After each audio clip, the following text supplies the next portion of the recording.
My name is Deborah DeBoer. I'm the Director of Education. I was the Director of Education. Now I'm the Director of Special Projects. And today you are my special project. One of the things is I am very thankful to both HomeSmart Connect and to Sandy Borland for arranging this. Interestingly enough, Sandy was ahead of the curve. She didn't wait till you got a crazy letter from MRED on Wednesday. We had planned this quite a ways away. I want to back up and talk to you a little bit about some of the history of what's going on and why this is all sort of bubbling up right now. Several years ago, some people decided to make a suit to sue several of the big companies, and we'll talk a little bit about who they were. Two of them were Remax, and the other one was the Anywhere brand, which is Coldwell Banker, and the National Association for Antitrust Violations. It was turned into a class action suit. It got to be a big deal. And we've been watching for the last at least 2 years. It kind of went its way through the court system. And the big aha that, and if you want more information about that, because I just gave you 15 seconds on something that's taken 4 years or so, you can go to Inman, INMAN. You are all entitled to a free Inman subscription through Illinois Realtors. So Housemate will put that in the chat box. If you were to buy it for yourself, it would be about $100 a year. Inman is, and I always say this with great love to them because I read them all the time, is the gossipiest news site about real estate in the country. The Brad Inman, who used to own the company and still works there, he is the man that knows everybody and has the gossip for everyone. Thank you so much. The gossip about everybody. So you kind of learn you learn what's going on in a very global way when you're looking at Inman. There are some things that I'll talk about a little bit more that I pulled off Inman even this morning. But anyway, this big suit was wending its way through all the, and there were a couple of MLSs in the suit as well. It was wending their way through the suit. And then all of a sudden, last week, we got news that Anywhere had settled their part of the lawsuit and agreed to pay $83 million. A few days later, Remax came in and said, we're going to settle too, and we're going to pay $55 million. That was a whopper of a jolt for everybody who had been who'd been waiting and hoping that the courts were finally going to flush this whole thing away and say, there's no problem with this. Basically, what the lawsuit said, it was crazy that I, as a seller, should be able to pick what the buyer pays for their part of compensation. Deborah, you have your hand up, and I'm going to ask you all as we go today, if you will hold your questions till the end or write them in the chat box. Okay? Thank you. I appreciate that. What happened was then everybody, that was a real uh-oh moment when they settled, a really uh-oh moment. And it made everybody think, okay, what are we going to do about this? How are we going to handle this? What are they talking about this? What do you mean we're going to have to ask the buyers to give us money and it's not going to work the way it always did? And ladies and gentlemen, I've been talking about this coming down the road for the last 3 or 4 years. The winds have changed. And I'm here to tell you that the tornado is here now, and we are all going to have to make adjustments to this. And they're not going to be as bad. The tornado is going to miss us in a way. It's not going to be as bad as you think. One of the reasons MRED sent that note to you was really significant. And it's just not to aggravate you and make you upset. What the deal is, because some of the people have started to settle these suits, I'm not going to talk bad about lawyers. But there is some feeling that if some people feel that there's money to be made by making these kinds of suits and building these kinds of suits, MRED and the big MLSs will be a big target. So in order to prevent that happening, because all of you should have a fine appreciation for what a fabulous multiple listing service that you actually enjoy. We are in the top 5 in the MRED is top 5 in the country. They are forward thinking and they provide you a great deal of service in many, many ways. No one wants to see them embroiled in a lawsuit where it's taking their resources and their time. So the way they did this is they said, okay, and I believe I don't have personal knowledge, so I'll try to be square with you what I have personal knowledge and what I've heard sort of.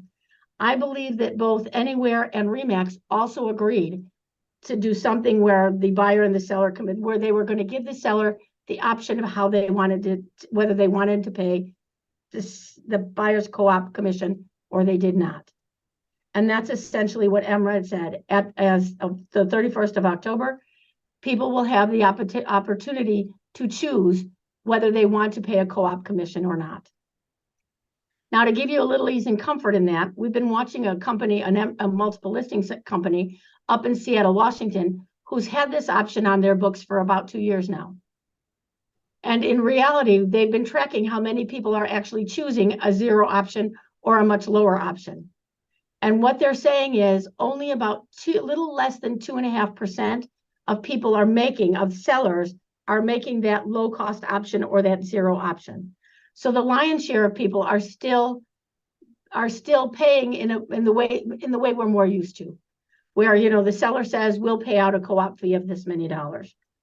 I think personally we're going to see that continue here, but it does mean that you're going to have to make some changes in your conversations, because it's going to mean that you have to give your people the option of how they want. You're going to have a conversation about how they want to pay the person who brings the buyer to the table.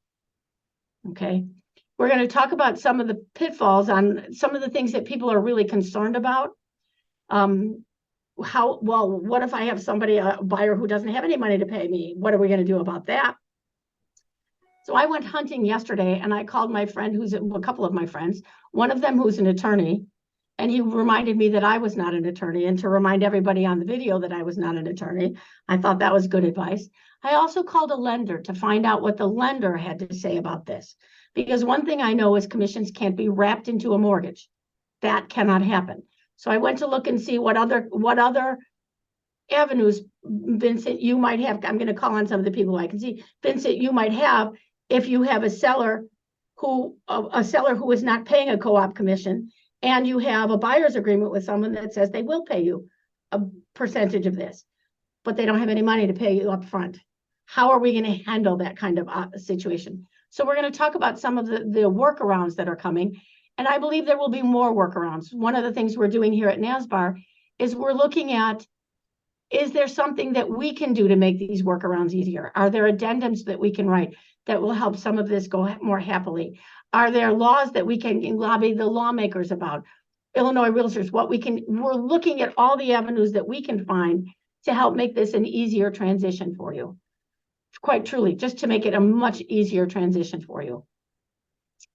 What Sandy originally asked me to do, I like this a lot, because again, I'm going to say I am a buyer agreement believer. She asked me to talk to you about actually presenting a buyer's agreement. So I sat in my office and I thought, okay, many people have never read a buyer's agreement. They've never looked at it. They don't know what it says. They don't know how to present it. They don't have any idea about it. And I thought, okay, well, then we're going to have to do this boring thing, and I'm going to have to tell you what's in the buyer's agreement. And I sat here and got unhappier and unhappier, because I thought, I don't really like to be boring, and I just felt I was being boring. So I made some executive decisions, and I'm going to show you, I'm going to share my screen and show you one of my executive decisions. Get this up. Oh, not yet. Zoom. Share screen. I don't have any sound in there. And I decided to have a little bit of fun with our presentation today. And the name of the presentation is essentially this: exclusive buyer representation. What are you afraid of? Because I truly believe in my heart of hearts, that's what people are. They're afraid that, and I know what they're afraid of. I'm not going to sign that. That's really what they're afraid of. So I picked a scary dog who looked like one of my old dogs and thought, okay. And really, as I was driving to work this morning, I thought it's like this. I'm going to just tell you, and you'll meet them in a little while. I have 2 pit bulls. We've been fostering pit bulls and keeping pit bulls for the last 15, 20 years. When you meet my 2 dogs, both of them look scary. Both of them are big. People walk into my house and they're afraid of my dogs. What they don't know about my dogs is my dogs are like, they think they're only 10 pounds and they want to sit in your lap and love you.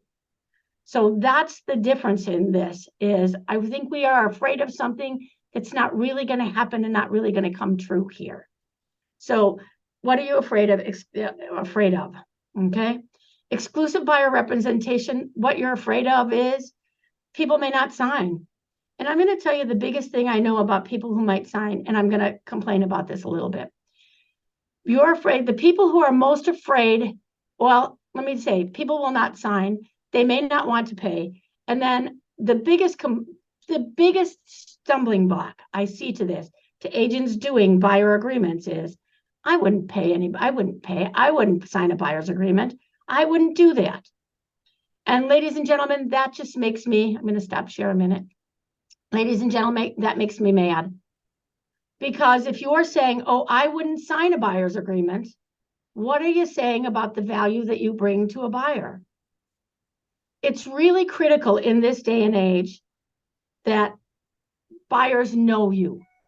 I've been doing a whole series of interviews with really successful realtors, and this is something that has come up again and again and again. It's, I can't work with clients until they know me, trust me, and like me. And that's sort of what happens with my dogs. Once, Monica, you know my dogs, and you trust that they're not going to bite your face off or hurt you, you sort of start to like my dogs because they're really friendly, nice dogs, unless you're a cat person, and then that's a whole other issue. But you get the sense of you've got to get them to like you. You also have to know, and this is a critical part of this, you have to know what your value is. If you cannot articulate what your value is, you've got some trouble coming. Quite honestly, you've got some trouble coming. And by that, I mean, I'm going to help you sell your house, or I'm going to help you find a house is not really describing your value. Anybody on the screen, anybody of the 4,000 realtors that are in my association can do just that for them.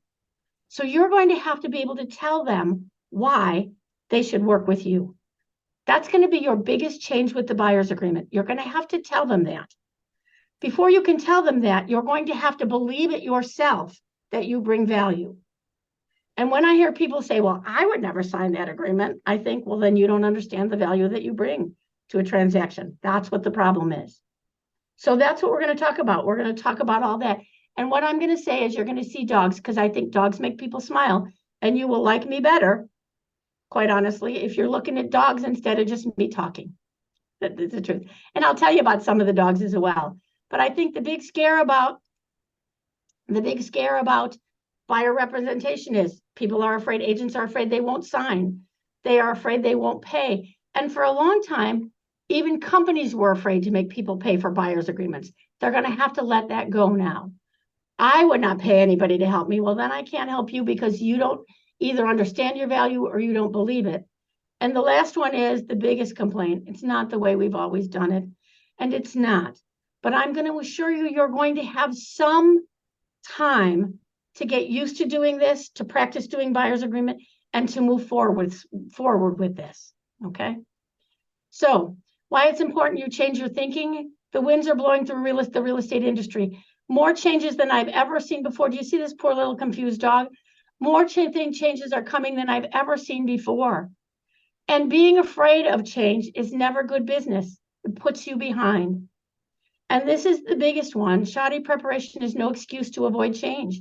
You're going to have to work at this. I am not in any way suggesting that this is going to be a snappy change, that you're just going to sit down one day and immediately it's going to work. And I'm also going to say that sometimes people are going to do exactly what you're worried about. They're going to say, I won't change that. I won't sign that. I won't do that. I won't agree to pay you. I don't care if you get paid when you work. And you're going to have to make some really hard decisions about doing this. Some really challenging, hard decisions. Okay? So why should they sign? What's your value? That's what I've been talking about. What's your value about? I love the dog's ears because I love the dog's ears because he listens. This is a dog that listens, and that's what you all need to be listening. And that's how you get people to know you, to value you, and trust you. Okay? I had an interview with two young men who've been in a real estate family for a long time. And one of the interesting things that they said, and they were young, in their 20s young. The interesting thing they said is, we never forget whether we're selling a person a rental for $1,000 a month or we're selling a $3 million house. We never, ever forget that we are helping people to buy their home. And I think that's a really critical thing with realtors we need to do is we need to let them know we are helping them to buy their homes. It's in many ways, I think it's a really noble profession that you're in. So you need to know your value. And it's not just I open the door. It's not that just I write a contract. It's all the other things that you bring to them. It's the listening that you do. It's the, I'm going to listen and find you what you're looking for. In the market we're in, which is no doubt about it, a challenging market. You know, there's too many buyers out there in the world and not enough houses to sell to them. That's a challenging market. It's hard for people to, it's hard to disappoint people. I'm betting several of you have been in situations where you've written contracts on 6 different properties and they still don't have them. The communication in situations like that is brutal, and you have to keep having it. And if I know you, like you, and I trust you, I also trust that you give me the bad news as well as the good news. So first thing you need to be thinking about and writing very carefully, and I think writing down so that you can articulate it and you can talk to it. What's your value? And is in your value, the other thing these young guys said was interesting to me. You have to figure out what of your value is a differentiator than the other guys. Maybe it's that you know Lake Forest really well. Maybe it's that you know every apartment in Mount Prospect. Maybe it's that you can sell any rent, you know every building and every rental property in downtown Chicago. I don't know what your value is, but you're going to have to figure out what your value is that's different than the other guys. Really look at that and really figure out what your value is, okay? So your exclusive buyer agreement, do you know it? Do you see this dog looking at you like saying, I know you don't know that agreement. So let's talk about what it is. Illinois Realtors, and this is the exclusive buyer agreement that I'm working with and comes from Illinois Realtors. There are several iterations of buyer's agreement, and one of the things that we're looking at hard here at the association is to be able to take the agreement and make it shorter, quite honestly. But I also want you to understand this buyer representation agreement has a sister agreement, and you are all using that agreement already. None of you would dream of using, of listing a house without an agreement, a written agreement. You have to get used to the fact that this is just now the sister to that, and we're going to take care of that. So it's agreement to designate a licensee affiliated with the sponsoring broker to act as an agent for the buyer, to identify and negotiate and acquire real estate. The buyer grants the sponsoring broker the relationship, okay? And you have to check the type of representation. Sandy, I'm going to say you're the person who would tell them whether you want exclusive right to acquire or exclusive representation. Whatever the policy in your office is, that's what you want. Many offices you're going to find have their own agreement, their own buyer's brokerage agreement, as well as they do their own listing agreements. So take a look at what your company is providing you and get smart about what the company is providing you. Like the dog in the top, you're going to have to go search that out and find out some of this stuff. Where is the agreement? How do I use it? And how do I fill it out? And I'm going to say, starting right here, you're going to have to practice with this. Practice makes purpose, but it makes perfect. I had one woman who came into my class, and she'd sold maybe 4 or 5 houses. And we were talking about the contract, the 7.0 contract. And I said, well, what if someone asks you about section, and I'm going to make up a section 7. She said, well, what about it? I said, well, if they say, what does this mean? What do you tell them? She was ominously quiet. And she said, finally, I don't exactly know. I only fill in the blanks. So if someone asks me about some other things, I don't know what they mean. And I think that's a dangerous life to be living when you don't know exactly what they mean. So I want you to be really comfortable with whatever buyer agreement you're using. Get really comfortable with it, learn what it means, and practice it. Practice saying it out loud, practice it with someone else presenting it, okay? The type of representation, the sponsoring broker designates and the buyer accepts. I put my name in here. Deborah DeBoer is the legal agent of the buyer for the purpose of representing the buyer. That, by the way, is one of my scary pit bulls. He doesn't really look so scary, except he's a big honking dog. And if he smiled at you, you would see his teeth. In many ways, he is scary. He's a rescue. He's my big buddy, Buster dog. He's a rescue for us. Sponsoring broker shall have the discretion to appoint a substitute designated. This language should some ways echo with you in what's already in your listing agreement. Okay. But Buster says you got to do it. You got to do it. Okay. Section 2, the term. This contract is effective until 11/59 on such, when it shall then terminate. Contract is irrevocable, can be terminated prior to only by written agreement. All right. If within 20 days or however many days of the contract, buyer purchases, The buyer agrees to pay the sponsoring broker the compensation provided for in Section 8. All right, I don't care about the renew. This is BB. BB is another of my rescues. She's looking at you and saying, you know the term, you need to know the term. And I want to talk a little bit about the term because you may not want to, may not want to hang with the people for a long time. It doesn't have to be 1 year, and it doesn't have to be a year. It doesn't have to be 6 months. It can be 2 weeks. You can sign a buyer's agreement for 1 day. I'm going to take you out today, and if we find a house today, we can do this. Or we can find a house in this period of time. All right. You want to be able to think about how long you want these clients hanging around, because sometimes these clients aren't serious about this, and you are both being bound by this agreement with that. Okay. Both being bound. So think carefully about how long you want to do this. One of the other ways that sometimes I've heard people presenting this agreement is, I'm going to take you out for the first day. Let me stop this share for a minute. So I'm talking to people again. Monica, I'm going to take you out for the first day. You said you wanted to see 3 houses. Let's go out. Now I've endeavored to get you either into an office or certainly to Starbucks, where I sat down with you and had conversation where you wanted.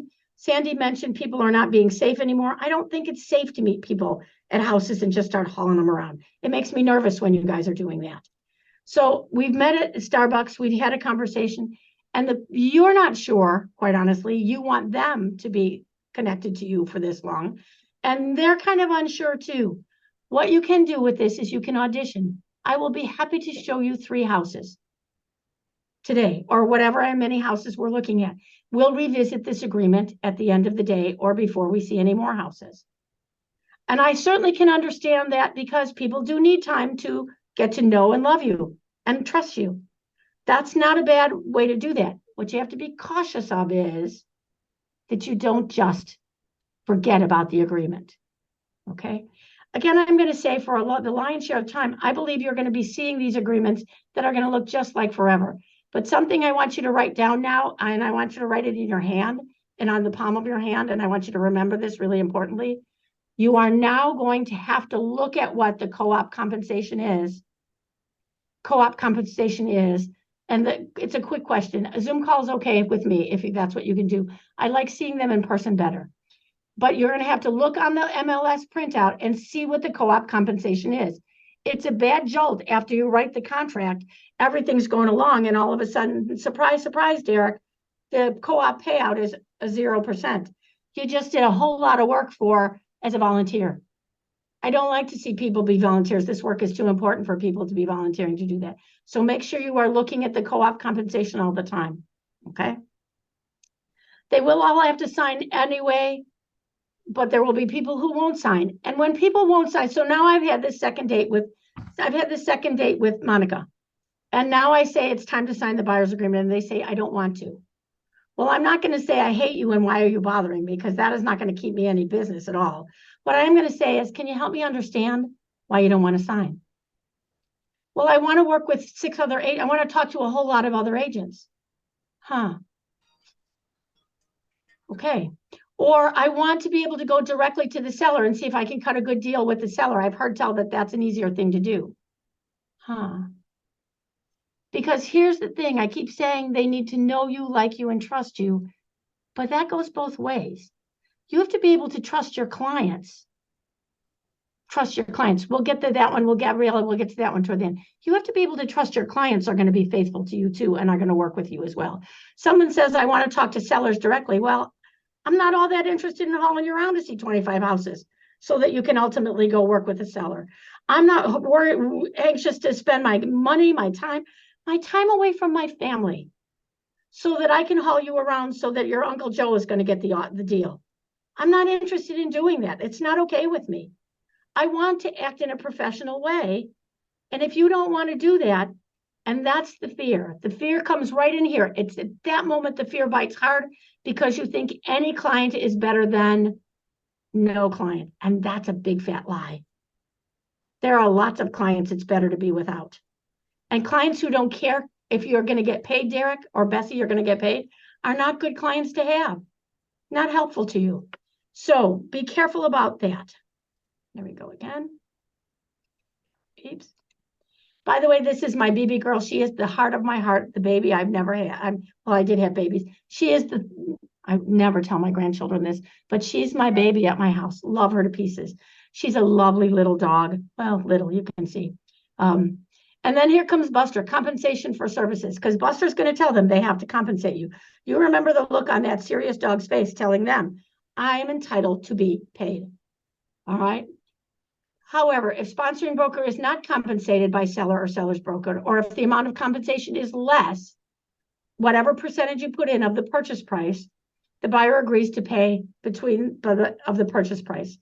The buyer agrees to pay the sponsoring broker a percentage, and I think you're going to all begin to see more flat fees. You're going to say people will pay, I'm selling $1 million house. I'm not giving you 10%. I'm making to make up numbers. I'm not giving you 10%, but I'll pay you $5,000. So you're going to have to watch for that as well, because this is your business. You have to decide what value you have and what the value of the work you do is. This is the critical thing. What's the value that you do? Okay. The buyer's designated agent's duty. And by the way, these are almost all dogs that belong to people in our association. I've been collecting pictures for all of you for the last couple of weeks. So some of them I'll tell you who they belong to. The buyer's duties, what you do for them. And this is where you begin the conversation. Someone asked in the chat box, where do I begin the conversation? Here's what I do for you. I will do my best efforts to identify properties in the multiple listing service that meet your specifications, location, price, features, amenities, as identified on the buyer's information checklist. List here any other properties for services. You still have the benefit of, we forget now because we're kind of used to the private listing network. You have an amazing advantage in that private listing network right now that the public at large does not have. So you would probably want to put that. I will arrange for inspections. I will advise buyers as to the pricing of comparable properties. I will assist buyers in negotiating a contract. I will provide reasonable safeguards for confidential information. And that's a big deal, that confidential information. We talked about security. Like I said, every time I go somewhere now, that is the top of the mind of what they're talking about is what's the security? What are we doing to keep people secure? And then the sponsoring broker's duty. I thought it was nice that the sponsoring broker might be sleeping, but so you've got to wake the sponsoring broker up because they need to know. I agree to provide designated agent with assistance and advice, to make the managing broker affiliated available, to make other licensees affiliated with licensees aware of the buyer's general specifications, designate one or more licensees as designated agents. I need to take care of that, what I do. And the buyer's duty, this is one of our members' dogs that he loved and has gone to over the rainbow, but he wanted his picture in here too, so I put him in. My buyer duties, to complete the buyer checklist. How many of you, let me stop this here a minute. How many of you have a buyer checklist that you work with? That when I sit down for an interview, thank you, I love that. When you sit down with the buyer, you say, I have this paper and we need to fill out this paper because I need to know what it is you want. I need to talk about that. I had one, I loved him, one agent, Sandy, you could probably guess what I'm talking about. And I thought for a while he was pretty arrogant. And you know what I'm talking about. And he said to me, I will take someone out and I will show them 6 houses. And the next time we go out, they will buy a house. And that's because he listened carefully. He paid attention. And as well as that, he knew his market cold. He knew his market. He knew everything that was for sale, that was coming up for sale, that might have sold last year, but that's a wobbly deal. What was pending, what was falling apart. He knew his market cold. And that's when you have a checklist and you're sitting down with your buyer. That's one of the things that you sell to your buyers. I'm going to do this with you. I'm not just going to meet you and show you through houses. That's crazy. How do I even know that you'll like the house or it will meet your needs? And yes, I can do it on a Zoom, but I'd much rather do it in person. But you do what you can. But that's where we bring it up. That's how we first bring it up. Okay. We bring it up because we're trying to do the best that we can for you. The question, do we let the buyer know, is only if the buyer doesn't pay the co-op fee. We do. And we say, and given an example of when the co-op fee might be something that we look to you for. So Bessie, you know what? We're selling a house and they're paying out a 0% co-op fee. I'm going to look to you, I'm going to look for you, Mr. Buyer, to pay me this percentage, flat fee, whatever it is. Now, we're going to have a conversation with a lender, and we're going to talk about how we can we can't roll it into a mortgage, but we can do some other things that might make it that you do not have to have cash in your hand to write me a check for some of this. And one of the other things I'm going to advise every one of you that you do the same thing that I did this week. You go talk to your favorite lender, you go talk to your favorite real estate attorney, and you tell them what happened, because I was surprised. I caught my real estate attorney flat-footed on this. I had to send him the thing from MRED. He was a little flat-footed. You make them aware of what's happened, and you find out what they want you to do to work within this system now. Okay. And there are ways, Bessie, that you can be assured that we can figure out how to get paid. If there's no way for you to get paid. So I showed 10 houses. I don't have a buyer's agreement. And because you didn't get your buyer's agreement, Bessie, I have showed 10 houses. I have one of them is paying 0% out. Do I have to work with that house and continue all the way through closing with that house? I don't. Illinois says you have to make them available, aware of it. But I can say to them, I don't work for free. I'm not, and they won't work for free. Now you can say, sign a buyer's agreement. You agree to compensate me if they say, no, I'm not doing that. Okay, well then, I'm sorry, I don't work for free because I value my time. I value the time that this business takes away from my family and my life. I'm not going to work for free. And you're also going to hope that they want to buy one of the other houses that is paying a co-op fee. I'm just going to be as square with you as I can be. Okay, you're going to hope that that happens too. All right.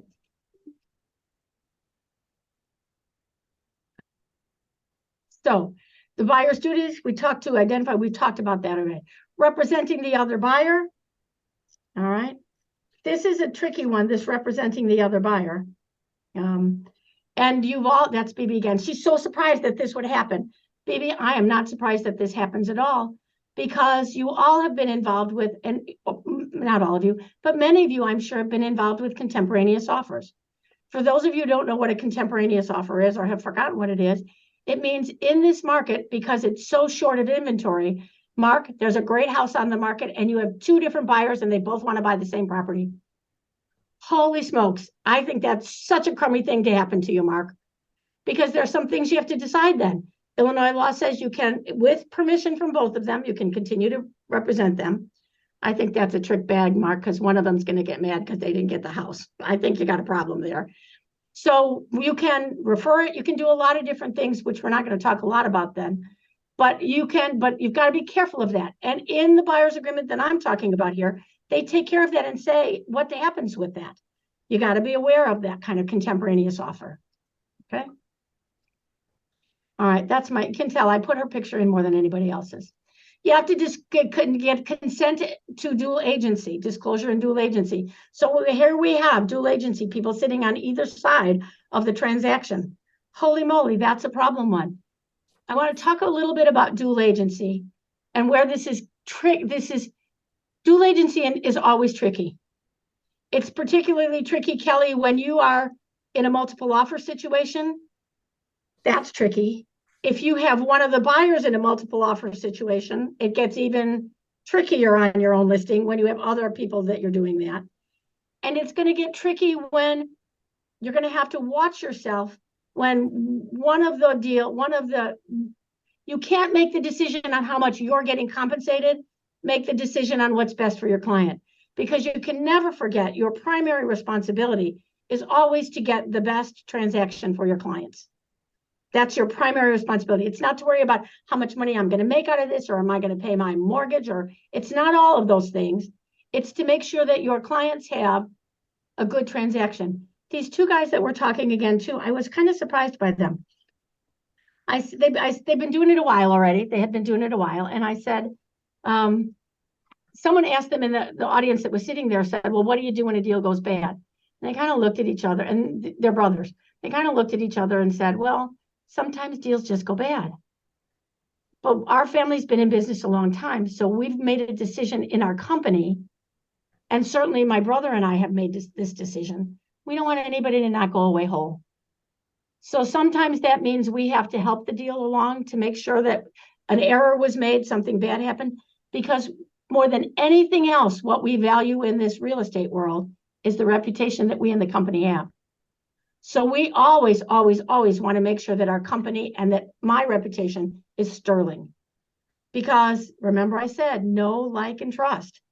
That's the big thing. And when you do something nice for people or you help them to get the transaction, they refer you. And that's where your business builds and builds and builds. Okay? All right. So that's dual agency. I'm nervous about dual agency for a lot of different reasons, but it's certainly legal. You certainly can do it. Please take such great care with that. See what your company's policy about dual agency is. They may have some strictures about that. So always look at your company policy manual. It's BB again saying, here are the things you can't do. And you all know this. You know this being a dual agent when you're listing agreement. These are the same strictures here. You can't recommend suggested prices or terms on either side. You stand in the middle when you're acting as a dual agent. Previous representation. The buyer understands that now this is a dog that someone's loved before them. Buyer understands sponsoring broker or designated agent may have previously represented the seller during that representation. I need to keep that quiet. I can't be talking about that. I have to be quiet about that. And then failure to close. Failure to close. It sometimes doesn't close through no fault of the buyer shall have no obligation to pay. So this is comfort for them that they don't need to pay if we don't come to the closing table. Only when the transaction comes together will we be looking at any kind of compensation. Okay. Disclaimer, stay in your lane. I like this one too. And I stated this is some poor dog's hiding in her lane is what she's doing. I want you to understand, and this is going to be more and more important as we go forward. I've had so many conversations with different brokers and different managing brokers saying that we are getting far more litigious than we have ever been before. More things coming to pro standards, more people complaining. So I want you to understand this really importantly. Buyer acknowledges sponsoring broker are retained solely as real estate professionals. You're not an attorney. I'm not an attorney, a tax advisor or surveyor, structural engineer, home inspector, environmental consultant, architect, contractor, or anybody other professional services. The only thing I can help you with is be your real estate professional. That does not mean that I cannot provide you an extraordinary list of all the people who can do all those things. That's one of the ways that I differentiate myself when I have a great list of all those things that can be provided. That's a great opportunity to differentiate myself. Okay. Then we have this one. It's the indemnification of sponsoring brokers. The buyer agrees to indemnify sponsoring broker and hold harmless on account of any and all loss. This, for any of you who know Michael Collins in our office, this is Michael Collins' dog, and he loves her too, but you can see she's had a little trouble and you might need some indemnification from them. So I want you to know that this is in there as well, another way to protect you so that things that might go wrong, you have some protection against this. So the agreement is not only to protect you getting paid, it's to protect this part for you as well. This part for you as well, okay? All right, the next section of this is non-discrimination. Again, this is echoing what's in your listing presentation. And I put this poor black dog in here. I always think this dog looks like my Molly dog, and she looked like the dog in Harry Potter with the three-headed dog. These are dogs these pit bulls are discriminated against. That's what made me choose this. The parties understand and agree that it is illegal for either of the parties to refuse to display or sell seller's property to any person on the basis of race, color, religion, sex, national origin, ancestry, age, order of protection, marital status, physical or mental handicap, military status, sexual orientation, gender identity, unfavorable discharge, familial status, source of income, or an arrest record of any other class protected by Article 3 of the Illinois Human Rights Act. And one that has come into play, and I want you to be very concerned with this because it's newish, it's kind of new. And as we're going into this, it's not only kind of new, I think there are going to be people who are checking you out, and that has to do with source of income. Or as we've lovingly known this before, Section 8. And I'm going to say one of the most dangerous situations with this is this. Mark calls you up and says, hey, have you got any Section 8 rentals in your office? And you say, we don't do Section 8. Wham, you just opened yourself up to a fair housing violation. The only time you could say that with any truth, we don't do Section 8 rentals in here, would be if you never, ever, ever, ever, ever in the history or going forward did any other rentals. And that's just not true in any offices anymore. Officers are doing more and more rentals. And for example, Sandy and I kind of had this conversation. If you've got a landlord who says, I'm not doing Section 8. And you explain to them that that is now the law of Illinois, that's the law of the land, they can't say that. Then what do you get to say, Mark? You get to say, you are not my client anymore. Is it really risking a violation on your license, a fair housing complaint, the publicity that accompanies a fair housing complaint for what you're going to earn to rent this guy's house? I mean, that's the practical of it. It's now illegal to do it, but that's the practical of it as well. And you will get landlords to do that.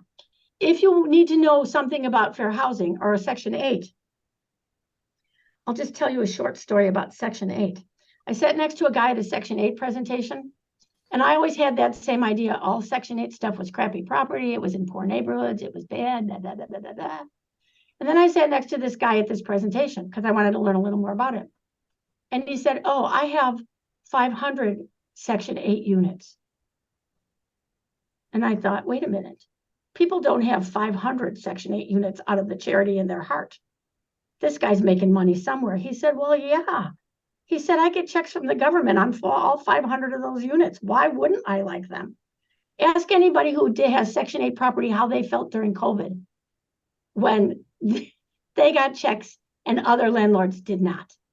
So really learn enough about Section 8 or any kind of voucher programs to be able to explain it to your landlords, because it's really a good deal for landlords. There are several really good benefits to them to be able to do that. So talk to them about that. Be aware that you need to be very careful about all the other discrimination stuff. You know, I had someone tell me in a new agent class, well, I can sell my house to anybody I want.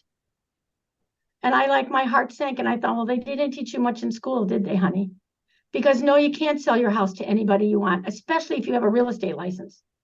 You better be able to tell me why you chose, if you have two identical offers for the same amount of money, you better be able to tell me why you chose one and not the other, especially if one of the people in one of the offers is a protected class. So please be very careful about what you're saying and what your language you are using for discrimination. Very careful. All right, back to my puppies. All right, this is modification of the contract. And I chose my two babies to be modifying the contract because they're always looking to get one up on the other. They're stealing each other's bones. This is a very peaceful picture of them, but they're not usually very peaceful. They're a little on the competitive things and they want to change things. This simply says no modification of any of the terms shall be valid and binding to enforcement unless modifications have been first reduced to writing and signed by the parties. And neither of the two of these will agree to share their bones. So that's the trouble with them. All right. This just simply says this beautiful golden retriever. This is the dog that people love and gives the dog they love. And I'm going to tell you a secret. We had a golden retriever. It was the meanest dog we ever had. Kept biting my husband all the time. So nothing is perfect. Watch those dogs. Electronic signatures. The parties agree that electronic signatures are acceptable. Not a bad thing. Recordings within the property. This is BB giving you the stink eye again. Because one of the things that people don't understand when they are showing property is you can't be taking pictures. Can't be taking pictures. You're stealing other people's work product when you're doing that. Well, my clients can take pictures. No, no, no. Your clients can't take pictures either. So in this agreement, they're warning people. They're kind of giving you an out when they say, oh, I want to take a picture of this perfect gun collection so I can come back and steal it. Oh, no, they would never say that. But they want to take a picture of this or whatever. It gives you oh, no, remember we talked about in the buyer's agreement that we're not allowed to take pictures in people's houses without permission. Now, can you call the listing agent and ask them for permission to take pictures? Heavenly days, everybody did it during COVID because people were just videoing insides to send their clients because they couldn't bring people in. But just someone who wants to randomly come in on their phone and start snapping pictures, nope, cannot do. All right, so be careful about that. Again, I'm hoping that you are seeing that this agreement, while it seems long and it's a couple of pages, it doesn't really have any language in here that you're not already familiar with when you're using a listing agreement. You're just walking on the other side of the fence right now. That's all that it is. Okay? That's all that it is. All right, so that's recording. You have to do the entire agreement. This poor thing is just begging you to do the right thing. Please beg and do this. Get everybody to sign, get everybody to do what they're supposed to. Take care of everything. Do the entire agreement, okay? Good grief. One of the people said, I'm very feeling discriminated against because you have not accepted pictures of my cat. So this was to her so that I'm not doing any discrimination. We got the cat. We agree to do this. And finally, I want to talk about the value proposition. And they're giving you the stink eye because they want you to do this, my darling dogs. They want you to do this. What's your value proposition? Do you understand and deliver what buyers are looking for? I don't know. Do you take advantage of off-market properties? Are you all searching the private listing network all the time? Do you have top-notch negotiating skills? Do you know how to write a contract that will get accepted? Do you know why one contract will look better than another? I had an interesting thing someone said to me once. She said, we got our contract accepted, and I'm sure here's why we did it. 2 reasons. One of them is I knew the other agent on the other side, and we knew, like, and trusted them, which goes not only for your clients, it goes for working with other agents as well. She said, but I'm really nuts, and I do a cover sheet whenever I do a contract. And I put on the cover sheet my clients, their name, their information. And then what I do is I list all the terms in the contract to make it easy for them to see what we're actually offering in the contract, which does not relieve you of actually looking through a contract, but I make it easy for them. They liked me. They liked that I was neat and orderly and made it easy for them. So with negotiation, are you making it easy for people to accept your contracts? Does it have investment potential? Are you practicing patience? And are you counseling your people to practice patience? Because in a market that's as inventory short as we are, I just looked at the Illinois stats, we're down from last year. We're significantly down in terms of inventory, even from last year. We have to practice patience. Have you talked about homeowner insurance? Have you talked about saving opportunities with homestead exemptions? Do you have a list of reliable service people? Have you stressed the importance of having an accountant, attorney, financial planners to help them build wealth with home ownership? And have you a good plan for following up after closing? Have you done all those things? Have you looked and made yourself smart in all these things so that you can make your clients smarter and you can build value with that? All right. Working with buyers is more than just saying, let me show you 5 houses and write an offer. Okay. Grab onto this idea that you have to let people know you, like you, and trust you. Know you, like you, and trust you. And the more you know about the market, the more you know about all this stuff, the better it's going to work for you. Okay. I've got some questions in the chat box. And so I'm going to answer some of these. Okay. If a landlord refuses to even consider Section 8, are we possibly liable? No, because I'm going to say I'm not working with you. So not liable because I'm going to turn him down as a client. Simple as that. What happens when the only person signs, either single or married? I always, just like on a listing agreement, do you want everybody involved to sign? I want everybody involved to sign. Now, that goes back to that first interview that you did. Maybe I'm only taking I don't want to be sexist about this. Maybe I'm only taking the wife out to look at houses first. When she picks out 3 houses she likes, the husband will come. Then I'm going to trot my little agreement out and say, please sign this. Or I'm going to send the agreement home with the wife to have him sign it. But I want everybody who's involved. I don't want any argument at the closing table. Oh, I didn't sign it, so I'm not paying you. No, not happening. I don't want to do that. No. Other questions? Anybody else have any other questions? You can come on camera now and ask questions if you want. All right. Hang on, I got another one. If it says 0%, we should be able to negotiate commission in the contract as long as the buyer knows, like in a commercial. Can we negotiate in an email before we write the contract? Well, you should be negotiating before you write the contract. You should be negotiating in the beginning. Oh, can we negotiate in an email before we write the contract? I'm going to tell you to talk to your attorney on how they want to put that in. I don't know what forms that are available in your company to help you build that into a contract. as a concession. I don't know that yet. You're going to have to I'm going to counsel to everyone I talk to about this. You're going to have to look to your company and see what your company wants you, how they want you to be doing that.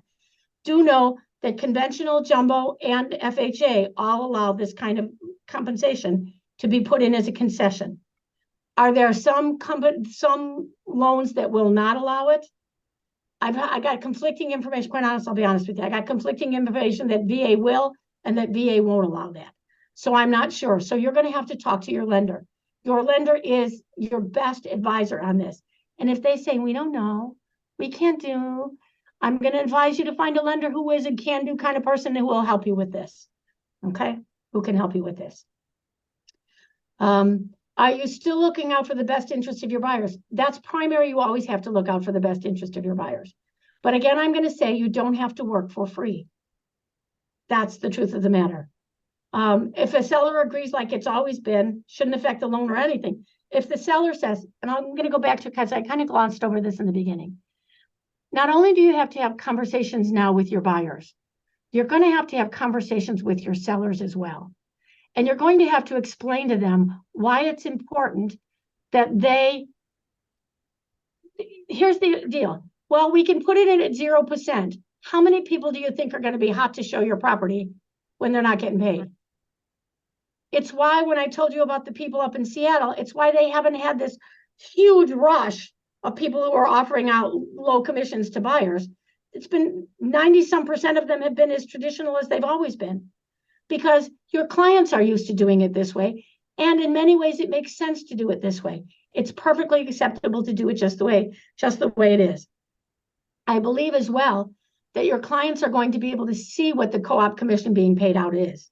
So that's not going to be held in secret. It's going to be more transparent coming down the road. All right. This may be a question for Sandra, but right now, HomeSmart has to pay 2.5% to buyer's agents. Statistically, that basically will go away. I am not going to say what HomeSmart has to pay, because then I would be doing antitrust. Sandy, I'm going to let you handle that. Yeah, we do not enforce any kind of level of co-op compensation. That was eliminated some time ago. Okay. What we do is we enforce whatever the document says, whatever the paperwork says, that's what the companies will enforce. Exclusive right and exclusive attire. I'm guessing in your company, it's an exclusive right to sell. That is the kind of agreement that you're going to use that. Read them carefully. One has to do more with, I think, commercial stuff than this. Look at the exclusive right to sell. That's what you're going to see most. How do you introduce the buyer's agreement? When, where, and what verbiage are you using? I'm going to say, you know what? I understand that you want to see the house at 123 Elm Street. How about we meet at Starbucks? How about you come into my office? We sit down and talk about what you're looking for. I don't want to. All right, how about we meet at Starbucks? There's a Starbucks on the corner. How about we meet at Starbucks? It's for your safety and mine. You don't know who I am, and I don't know who you are. Let's meet at Starbucks. Any public place will do. I mean, you can meet at the library for all I care, but I want a public place so we get to know each other. You know, in this day and age, we're all a little concerned about safety. And then I start by talking about what the benefits of working with me is. And really what I'm trying to get them to do on that meeting is know me, like me, and trust me. Okay, so be trustworthy. Be honest, be truthful. And then I'm going to say, and now our company, and you can, I don't know if what the company's standards are going to be, but this was the phrase that I have always loved. It is my policy. It is policy that we get a buyer's agreement signed before we start showing property. If it's not the company policy, Bessie, make it your policy. It can be your policy. I have a lot of policies that no one else cares about, but they're mine. Make the policy. They say, well, I don't want to sign that yet. I don't know you well enough. That's where I'm going to say, okay, I will show you these 3 homes, and we will revisit this either at the end of the day or before I show you any more homes. If they disappear, they disappear. They weren't going to worry about you getting paid anyway. If they, you know, real estate agents, and especially in this market when homes are so hard to find, real estate agents get desperate. Any deal is better than no deal. Well, that's true until you go through all the work. You didn't check the co-op commission on the sheet. And now they're saying, Bessie, you're not getting paid.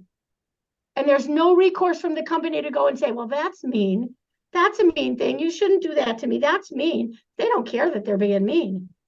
What does the paper say? The paper says you're getting 0, Bessie. You got to look out for yourself with this. There's a lot of people, you know, you're already seeing in MLS. You've been seeing, some of you probably seen, there are already people who are paying out $1. I don't know if you've seen this, but I've seen some of them. They're paying out $1. They've already started this zero compensation just a little differently. Okay. So I introduce it then. If I have to, I'll try to grab them. I will try to grab them in the parking lot or in the driveway. But I'm going to tell you, you all know the rule. When you're inside the house, what's the rule? You stop talking and your clients stop talking. You warn them that there's every likelihood that they're going to be watched or listened to. So we stop talking. And even on the door, because the Ring cameras, I've been thinking about how often now the police are collecting Ring camera footage for crimes. You can't be doing that. So even in the parking lot, or I can send the agreement. You know what? You want to think about this? I'll email you the agreement. You can take a good look at it. You want to have your attorney look at it. Have your attorney take a look at it. But you can't be working without them anymore. So the habit you have, and you have a little bit of time, because the zero thing, well, you have till October 31. You're going to have a little time after that because people are going to stay doing the traditional ways for a while. So you have a little bit of time to practice and get ready. Don't dawdle. Don't waste your time. Get going. Okay. What if a listing is paying zero co-op and ask your buyer to sign a buyer's agreement and then you get the commission from the buyer? What would prevent the buyer from contacting the listing agent directly? Nothing. Nothing will prevent. If you have no buyer's agreement, nothing will prevent you. Nothing will prevent them going to. That's one of the biggest fears people have, is they're going to cut you out, Monica, and they're going to go directly to the seller. And that's why I'm going to say you need to get them and know that they know you, like you, and trust you. And if there are weasels who are going to ditch you anyway, the sooner you know that there are weasel who's going to ditch you, the better off you are. Because if really all they're concerned about is getting the best deal and they don't care if you're getting paid, Monica, I'm sorry, I can't be okay with that for you. I don't want to see. I have been in business too long and had supervised too many realtors who got burned by people who treated them badly. I'm not okay with that. As simple as that. Do your diligence and be willing to say some business is not good business to have. And think about how you're going to feel when it comes to when you get to the end of a deal and people don't pay you and you don't have any money. Think about what your significant other is going to say to you when you say, yeah, I've been gone for, 3 weeks working on this deal. And, oh no, I don't have any money to show for that. I don't want it to be all about money, but money's important. That's how you pay your rent. That's how you pay your mortgage. That's how you pay food for your kids. So be careful with that.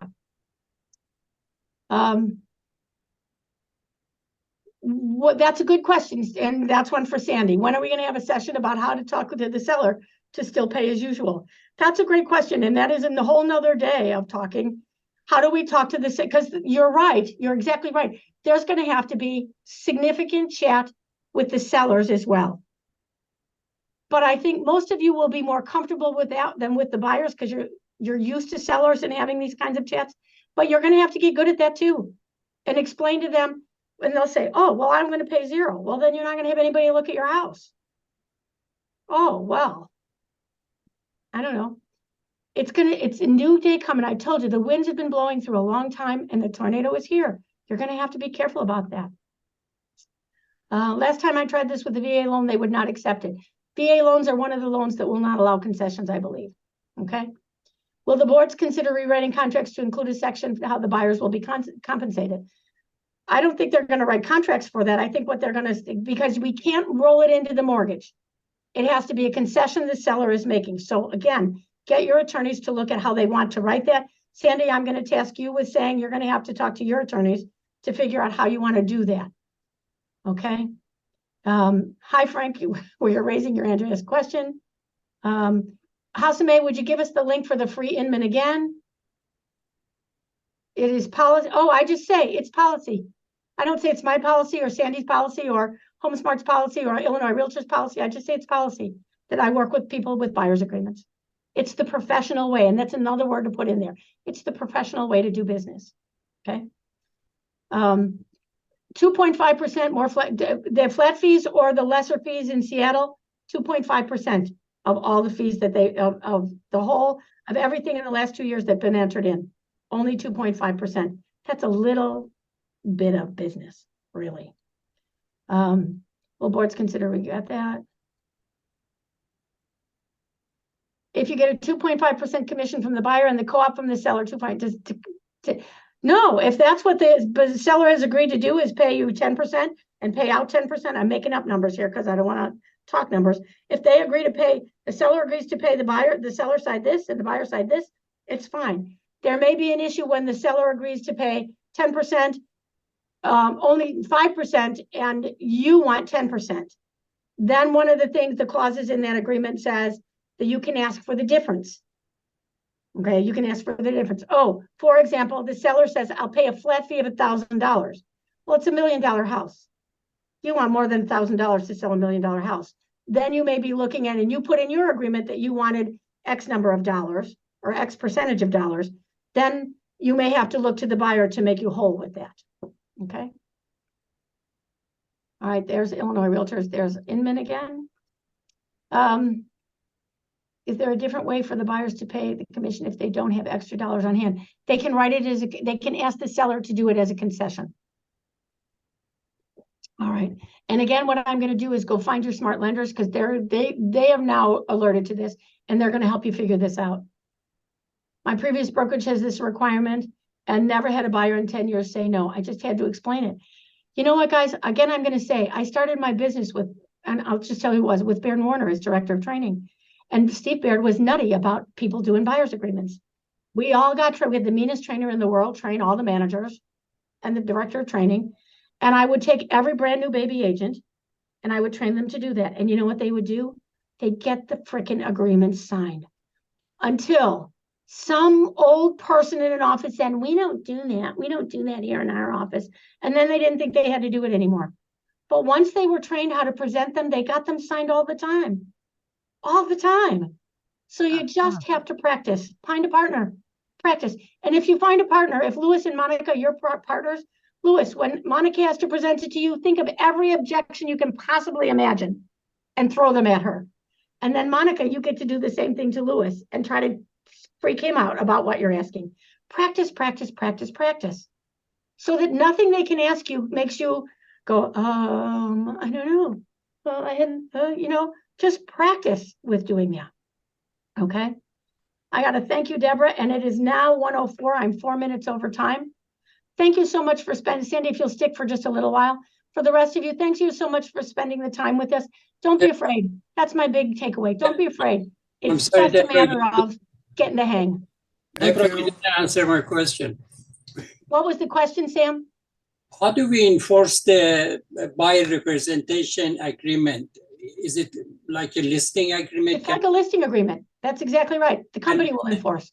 Can we send it to the title company to put it on a HUD, on a closing? Yes, if it's a concession, it is. Otherwise, you're going to have to talk to Sandy how they want to handle that. Thank you. Okay. All right, guys. Thank you for being here.